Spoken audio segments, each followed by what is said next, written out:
अगर आप कहते हो मैं यीशु मसीह में हूं, तो आपके जीवन से पुरानी बातें निकलनी चाहिए, और यही मतलब है विश्वास करने का। तो विश्वास के द्वारा मैं यीशु मसीह में होता हूं। लोग कहते हैं हम विश्वास करते हैं, लेकिन वो अपने आचरण के द्वारा साबित नहीं कर पाते कि वो विश्वास करते हैं। दूसरा कुरिन्थी 13:5 में जहां पर ये लिखा हुआ है कि अपने आप को परखो कि विश्वास में हो कि नहीं, अपने आप को जांचो, क्या तुम अपने विषय में यह नहीं जानते कि यीशु मसीह तुम में है, नहीं तो तुम निकम्मे निकले।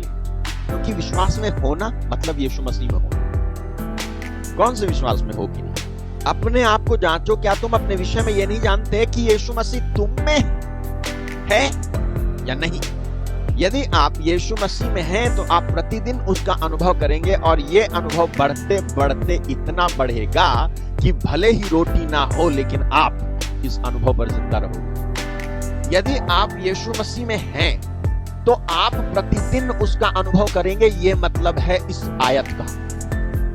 दूसरा कुरिन्थी 13:5 का मतलब यह है कि आप यीशु मसीह का अनुभव करोगे अपने अंदर हर दिन, नहीं एक दिन, नहीं केवल उस समय जब तुम कहीं साधना या कोई कन्वेंशन हुई या कोई जो है मीटिंग हुई और वहां पर कोई प्रचारक आए थे और उन्होंने जब प्रार्थना की तो आपको एक्सपीरियंस हुआ, एक बार हुआ, उसके बाद घर आए और उसके बाद वो एक्सपीरियंस फिर नहीं हुआ। नहीं, अगर आप सचमुच में यीशु मसीह में हो तो आपको प्रतिदिन ये एहसास होगा वो मुझ में है, वो मौजूद है। अनुभव करोगे आप रोज प्रार्थना, रोज अनुभव होगा, रोज डेली आपको अनुभव होगा। और ये अनुभव इतना बढ़ता जाता है, मैं बताऊं आपको, ये अनुभव ऐसा होता है कि ये बढ़ता जाता है और बढ़ते बढ़ते इतना बढ़ जाता है कि बिना रोटी खाए भी जीने में दिक्कत नहीं होगी। लोग लोग लोग लोग होते हैं ऐसे, जो समझना चाहिए वो नहीं समझते, जो नहीं समझना चाहिए वो समझ लेते हैं, क्योंकि अभी भी वो नई सृष्टि नहीं है, अभी भी वो नई रचना नहीं। नई बातें नए लोग समझते हैं, पुराने लोग नई बातों को पुराने ही तरीके से समझ लेते हैं। नई बातों को पुरानी रचनाएं जब सुनती हैं तो पुरानी रचनाएं पुराने हिसाब से ही सुनती हैं और उसका अर्थ वैसे ही लगा लेती हैं कि रोटी के बिना भी जीत जाओगे। इसका मतलब ये नहीं कि तुम्हें रोटी खाने को मना किया जा रहा है, मतलब ये नहीं है। मतलब ये है कि जब आप यीशु मसीह से भरे हुए रहोगे तो इस दुनिया की चीजों से तृप्ति मिले का इंतजार नहीं करोगे।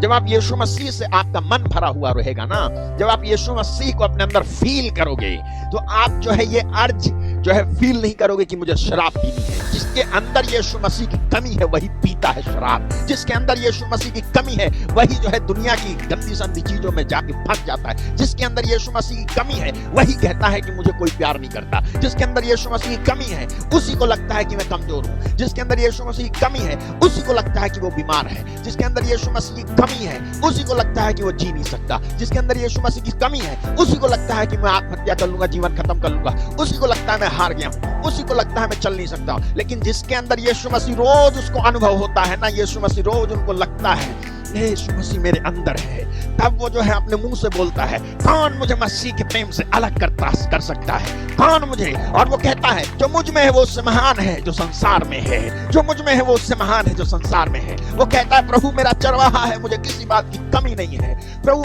मेरा चरवाहा है, मुझे किसी बात की कमी नहीं है। वो मुझे अंधेरी घाटियों में लेकर चलता है, फिर भी उसका लाठी डंडा मुझे संभालता है। वो ऐसा कहता जाता है क्योंकि वो महसूस करता, अनुभव करता है कि यीशु मसीह मेरे अंदर है।